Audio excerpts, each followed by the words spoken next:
Olá, estudantes, tudo bem? Bom, meu nome é Heitor e nesta aula de hoje nós vamos ver o conteúdo de quantidade de movimento e suas conservações. Eu sou um aluno do Instituto Federal de Licenciatura em Física, eu estou no programa da CAPES de Residência Pedagógica. Então vamos em frente. Bom, impulso de uma força constante. É muito comum a gente ver situações no dia a dia que a gente por exemplo, quando estamos jogando futebol, a gente chutar uma bola, não é?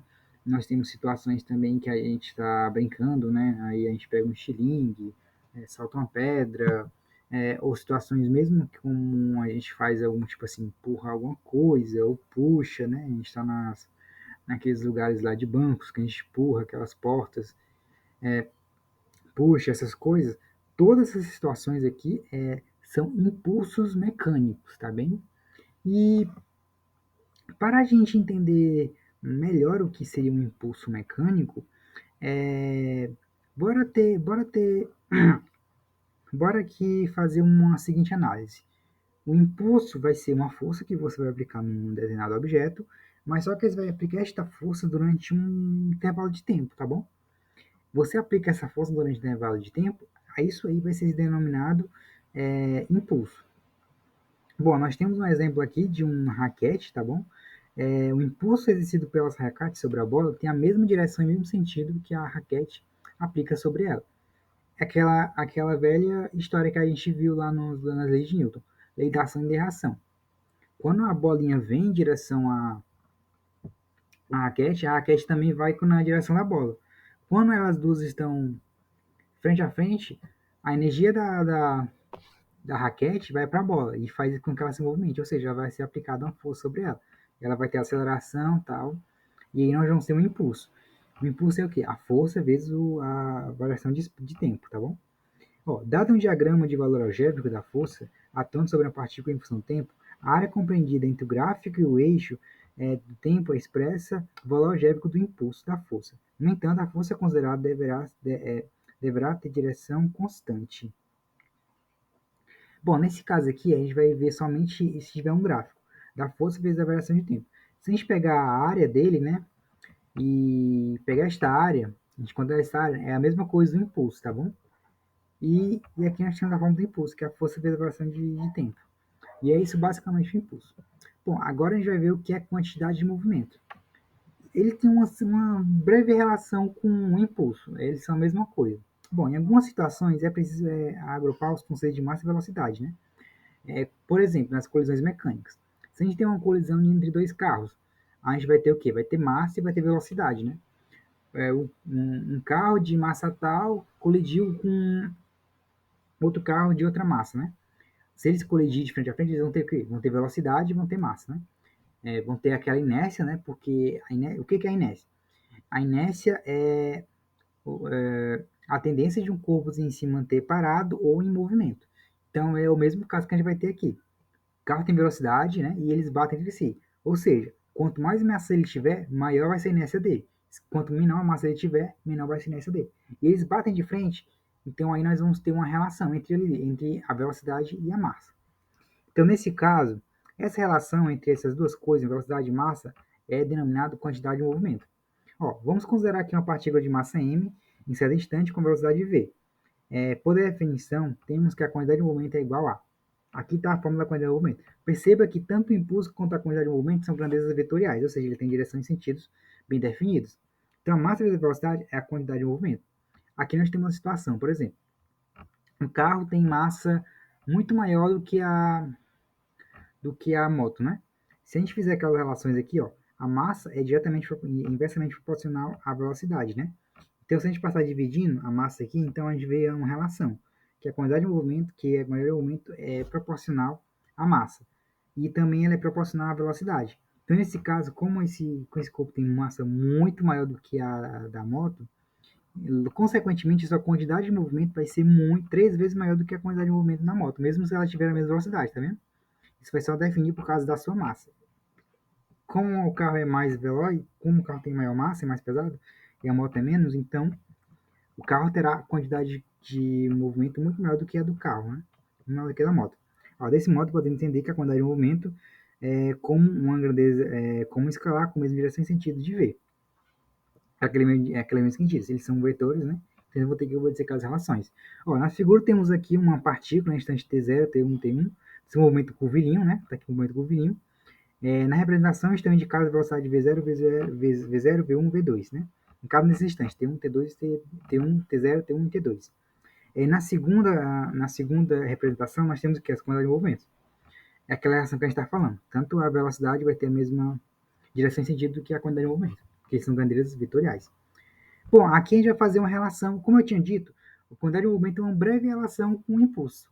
Eles são praticamente a mesma coisa. E é disso que nós temos o quê? O teorema do impulso, né? Olha, uma relação entre a quantidade de movimento e o impulso. Olha, desse modo, ao estar uma bola, há uma quantidade de movimento no lado, né? O mesmo acontece quando tirar uma flecha, que haverá o sinal do impulso. Aqui são alguns exemplos de impulso com relação à quantidade de movimento. A gente vai ver isso aqui agora. Ó. Desse modo, o teorema do impulso é o impulso resultante, ou seja, o impulso total, né? Das forças da partícula quanto à sua variação do momento, da quantidade de movimento. Ou seja, se você está aplicando uma força numa bola, né, como a que está acontecendo nesse caso, ele vai fazer, o que vai acontecer? Ele vai ter uma velocidade V2, né, por causa dessa aceleração. Ou seja, ele vai meio que mudar seu estado. Nesse caso, o impulso total vai ser o quê? Vai ser a variação da quantidade de movimento. A quantidade de movimento final, por exemplo, que ele vai ter uma velocidade maior nesse caso, né, menos a inicial.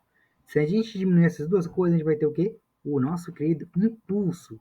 Por quê? Na primeira situação, nós temos o quê? Uma quantidade de movimento, né? Só que, como está sendo aplicada uma força esse negócio, né? Porque quando é movimento é o quê? É máxima velocidade. Mas como está sendo aplicada uma força, ele vai ter uma velocidade diferente na segunda situação. Mas a força não muda, né? O que é o impulso? É a força vezes a velocidade de tempo. O que é a quantidade de movimento? É a máxima vezes a velocidade. Então, nesse caso, nós temos a quantidade de movimento 1. Nesse segundo caso, nós temos a quantidade de movimento 2. Que ela vai ser alterada por causa da sua força, né? No caso, seria uma força externa, né? Nesse caso, a unidade de medida são metros por vezes segundo. Isso aqui é para o impulso, tá bom? E quilograma vezes metro por segundo é a fórmula do impulso. Nós poderemos usar calculando essas medidas para o cálculo do impulso total. Bom, para ver alguns exemplos práticos desse exemplo aqui, a gente pode ver uma colisão com airbag, né? O airbag ele é utilizado praticamente para impedir que você sofra muitos danos a uma colisão, uma colisão frontal ou colisão frontal, horizontal, tanto faz, de um carro, tá bom? E em alguns casos há fatalidades. Quando você está dirigindo carro, tá, você bate, você morre. Aí o que aconteceu? Os engenheiros eles pensaram em algo para amortecer essa colisão, para impedir que você venha a ter mais danos em uma colisão entre carros, né? Por exemplo, olha só um teste de airbag aqui. E por que isso acontece? Porque quando não tem nada para frear o seu movimento, você vai bater com força lá, né? Por quê? Porque qual é a ideia qual é a ideia da inércia? A inércia é você se manter em movimento e continuar em movimento. Se manter parado e continuar parado. Então, o que acontece? Quando você bate, o carro ainda está em movimento, né? Ele vai bater até frear. Você também está em movimento. Você vai também ter que seguir a tendência do carro, né? Para você bater em cheio no volante e morrer, a galera criou o airbag. O que ele faz? Ele retarda esse seu freio, tá bom? Para que você não tenha uma colisão muito forte. Porque observe os gráficos aqui. Se a colisão fosse feita sem um airbag, você ia bater com força e cheio lá, com uma força muito alta, e você iria morrer nesse caso. Foi o que aconteceu com a Marília Mendonça. Ela morreu por conta de politraumatismo, né? Foram várias coisas que fizeram que ela morresse, né? Porque ela bateu lá, encheu lá no avião, né? Quando ele bateu lá, se desprendeu, não teve como parar, né? Então foi uma batida muito feia. Nesse caso aí, ela teve politraumatismo, algo nesse sentido. Então, o que aconteceu?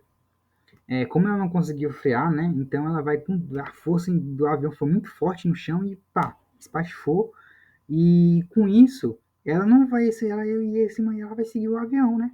E nosso corpo não tem como oferecer resistência a isso, né? Então vai acabar se esborrachando também. É o mesmo caso do carro.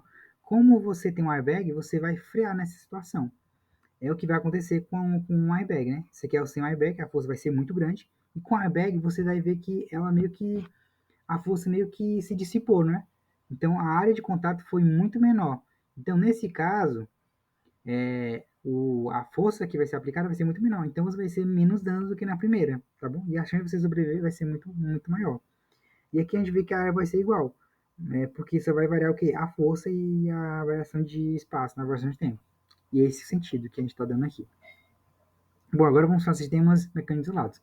Bom, quando nós temos dois patinadores aqui, né, patinando entre si, eles não têm ação de força nenhuma, eles estão parados nesse caso aqui.